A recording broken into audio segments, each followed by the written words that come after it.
biggest change that I have seen with women is that they have now begun to make money. For some reason, money actually gives them a lot of confidence. A lot of women feel very free going traveling by themselves, with their girlfriends, for example.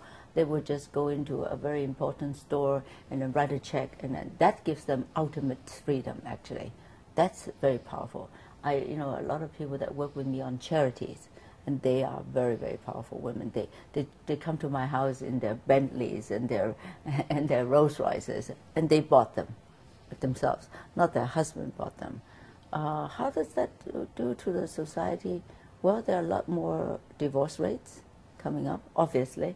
In fact, in very, very big cities, they're getting to be more and more like New York or like places like that.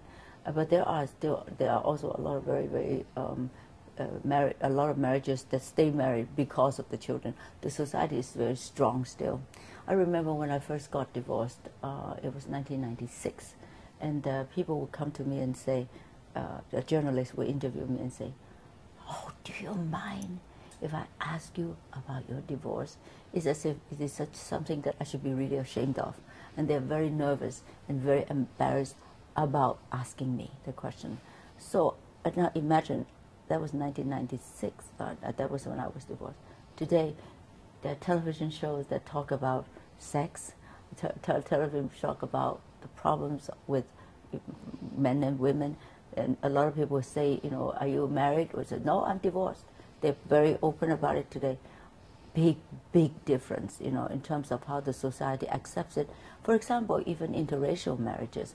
When I married my husband, I'm Chinese American, so it's a little bit different even, because I married an American man, and in those days marrying an American man was a very big deal. Now today, marrying a Westerner is really not a big deal anymore. A lot of women are doing that, and vice versa, actually. So the society has changed a great deal. What is changing from the man's point of view? I have noticed that a lot of old China is in the new China. What does that mean? In the old China, a very successful man will have a few wives. They have consorts, number one, number two, number three. They have a number of wives. And even though in the new China, the law doesn't allow you to have more than one wife, but the husband sometimes, will have a few girlfriends. They keep them in different places. And it's a symbol of their success, a symbol of their wealth. It is a very peculiar thing to me, because what they do is one step further, which is something that I don't see in the States. Sure, I know so-and-so has a mistress, but in very, very big events, the mistress is never brought. He only brings his own wife, yeah, in America anyway. But in China, sometimes you see a very wealthy man actually bringing some kind of a little mistress with him, which is not something that is very, very public in America. That's where the big difference is.